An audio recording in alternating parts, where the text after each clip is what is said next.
pour agir, il va y avoir deux types de principes. Les principes intérieurs des actes humains, c'est-à-dire ce qui vient de l'intérieur de moi-même et qui me font agir dans le bien ou dans le mal.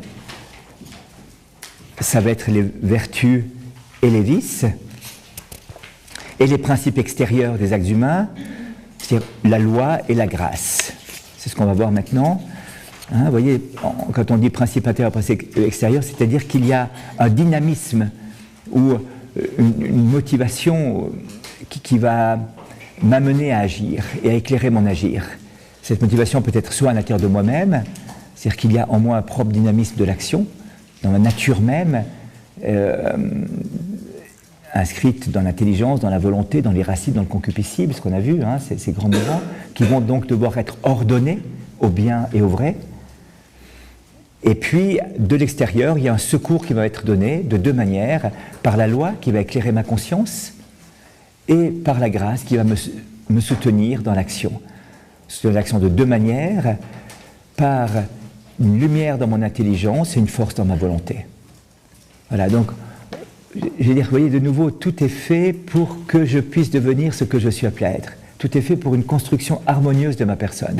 Tout est fait pour que je ne sois pas simplement un sac de pulsions qui s'entrechoquent entre elles et que j'en arrive à l'angoisse de ne pas pouvoir me connaître et m'ordonner en quelque sorte, mais retrouver à travers tout un ordre de ma nature humaine et de mon agir humain une cohérence entre ce que je suis et ce que je fais, d'arriver à vivre la paix et la joie du cœur, à découvrir cette paix et cette joie du cœur qui est justement la tranquillité de l'ordre, à la fois dans les principes qui guident ma vie, à la fois dans l'action et la façon de diriger ma vie. Et donc toujours ce dynamisme lumineux, ce dynamisme ordonné au bonheur, cette tension vers la plénitude de vie qui m'habite profondément et que j'entends réaliser à travers les actes que je pose, à travers le quotidien, à travers chacune de mes décisions. Toutes mes décisions vont me façonner quelque part. Tous mes actes vont me façonner, dans un sens ou dans l'autre. Il y a un proverbe allemand qui dit « Einmal ist kein Mal », une fois n'est aucune fois. C'est pas si vrai que ça en morale. C'est pas si vrai que ça en morale. Une fois, c'est déjà une fois.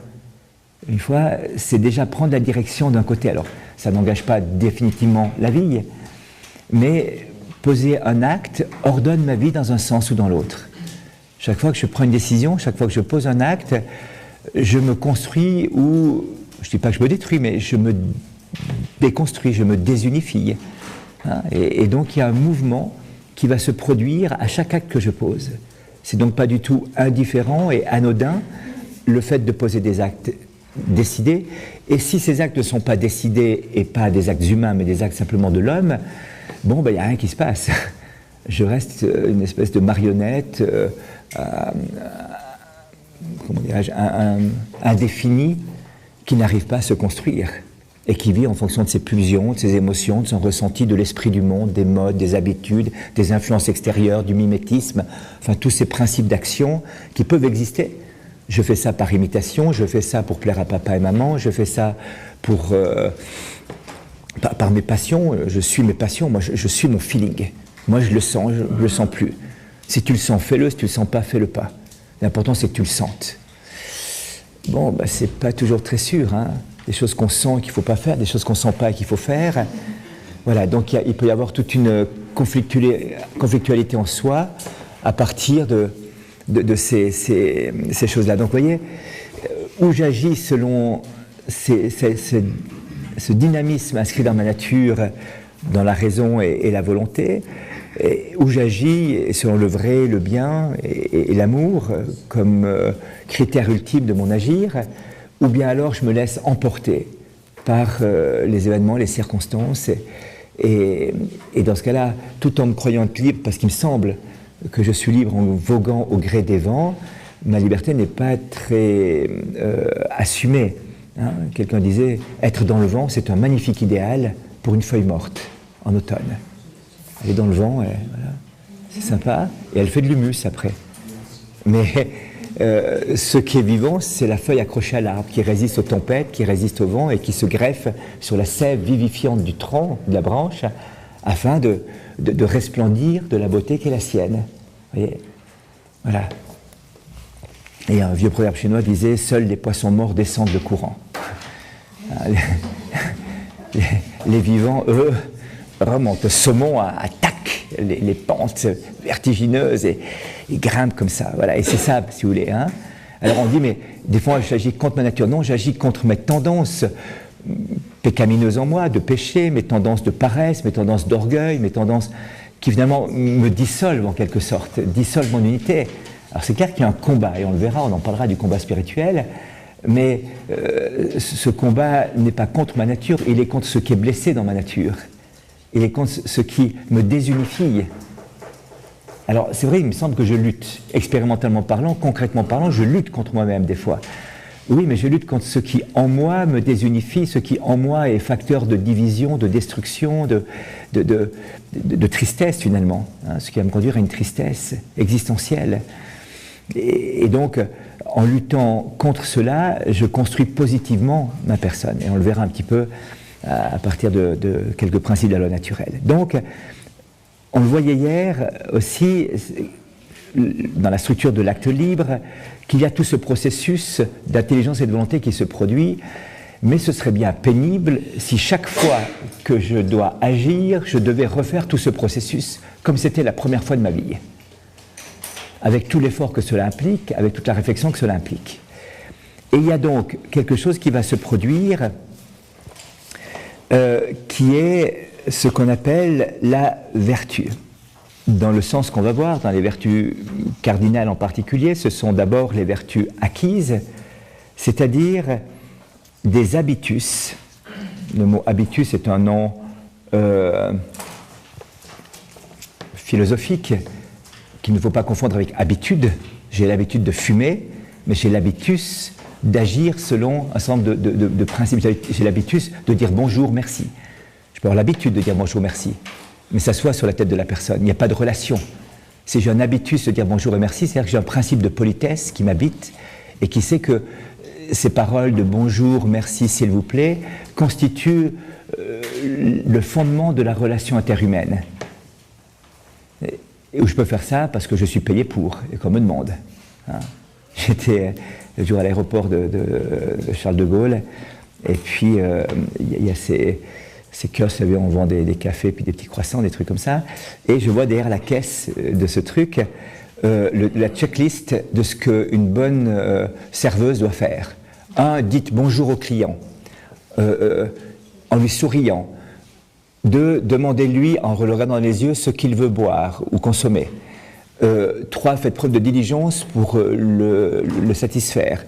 Et puis à la fin, c'était n'oubliez pas de lui faire payer.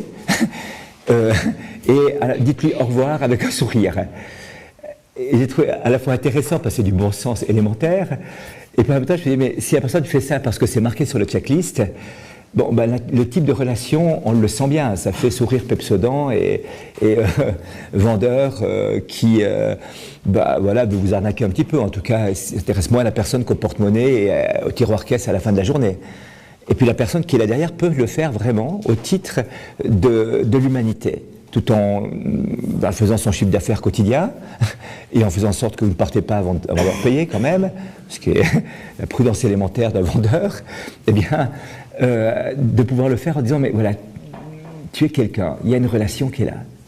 Et j'étais très frappé, j'étais un jour à Moscou, c'était juste à l'époque de la chute du mur de Berlin et tout ça, puis tout le monde avait une tête... comme dans ces pays communistes et en Union soviétique en particulier, qui étaient vraiment terribles. Les gens étaient profondément blessés dans leur humanité. Il y avait une blessure anthropologique profonde. Et à l'aéroport, il y avait une immense queue pour rentrer. Donc, on traînait dans la queue, puis je regardais un peu autour de moi. Et je vois un kiosque, un endroit, et une fille avec un sourire lumineux, des yeux qui pétillaient. Et je me dis, cette fille, elle est chrétienne, c'est pas possible autrement. Puis, comme la queue était longue, je dis, je vais lui poser la question. Je vais voir, je risque rien. Alors, j'arrive vers elle. Et puis, elle avait une grande croix autour du cou. Alors, je lui ai dit, elle m'a dit, oui, je suis orthodoxe. Et c'était frappant, ce visage de lumière au cœur d'une masse un peu ténébreuse. C'était vraiment touchant, quoi, vraiment touchant.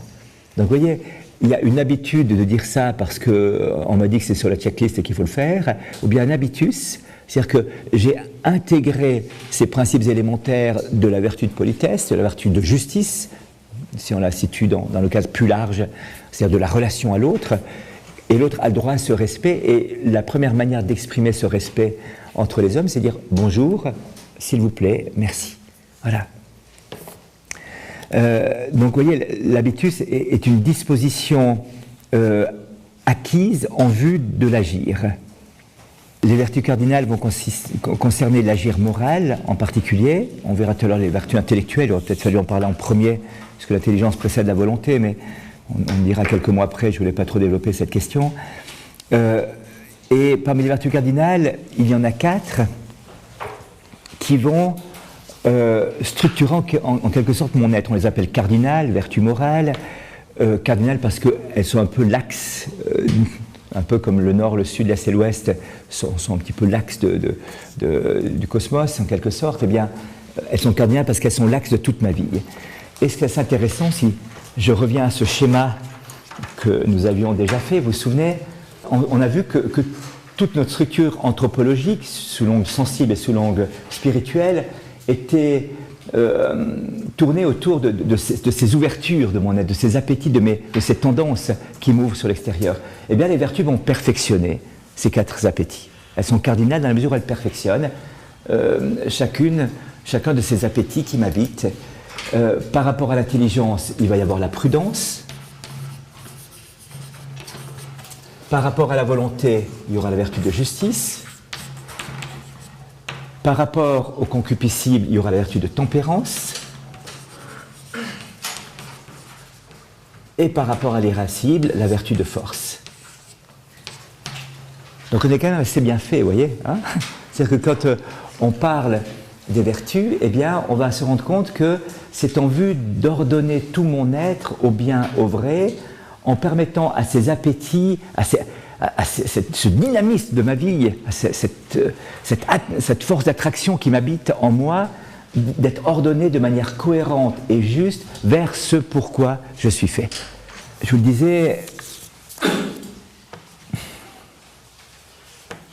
c'est par ces actes et ces choix que j'exprime, ma liberté s'exprime, mais la vie morale ne se réduit pas à une juxtaposition d'actes discontinus. Il va falloir unifier la vie, et cette façon d'unifier requiert donc ces dispositions particulières acquises qui permettent l'aisance à faire le bien. Donc s'il fallait définir la vertu ou trouver une analogie avec la vertu, on pourrait dire que c'est une sorte de virtuosité musicale. À force de répéter des actes, à force de m'entraîner, eh bien j'arrive, ou sportive, j'arrive à une sorte de virtuosité, à poser correctement, à agir bien, à bien jouer. Et c'est pas du premier coup, c'est pas en prenant le violon la première fois qu'on sort des sons comme à la messe ce matin par exemple, hein, voilà. Donc il faut quand même un certain nombre d'heures d'entraînement, et ça paraît tellement facile quand vous avez quelqu'un qui est un virtuose, mais c'est facile comme tout, c'est facile, et puis quand vous essayez vous-même, vous dites ah non, c'est pas si facile que ça. Voilà. Et c'est-à-dire que celui qui est rentré dans cette virtuosité a vraiment une aisance. Et il le fait comme sans effort. Et pourtant, que d'efforts préalables pour arriver à cet agir comme sans effort.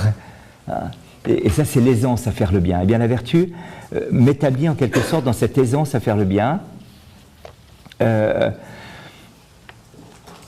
Et donne au bien que je fais une certaine spontanéité, une certaine souplesse, une certaine liberté. Voilà. Si chaque fois que vous arrivez, je dois vous dire bonjour, bonjour monsieur, je dois dire bonjour quand je rencontre quelqu'un. Non, tout d'un coup, ah bonjour, comment allez-vous? Ah oui, très bien. Voilà, tout d'un coup, il y a une aisance à rentrer en relation, à poser un acte. Dans la studiosité, par exemple, vous arrivez dans votre chambre le soir, vous dites, bon, alors maintenant, déjà, il faut me décompresser, on va prendre d'abord un quart d'heure pour décompresser. Ensuite, je vais revoir mes mails, donc ça va prendre déjà une demi-heure, 3/4 d'heure. Après, faire un petit tour de l'histoire du monde pendant 1 heure. Après, je suis crevé, je ne vais pas travailler ce soir. Puis l'habitus de studiosité, peut-être bien que j'ai d'autres choses à faire, mais j'arrive, ok, on bosse, on y va.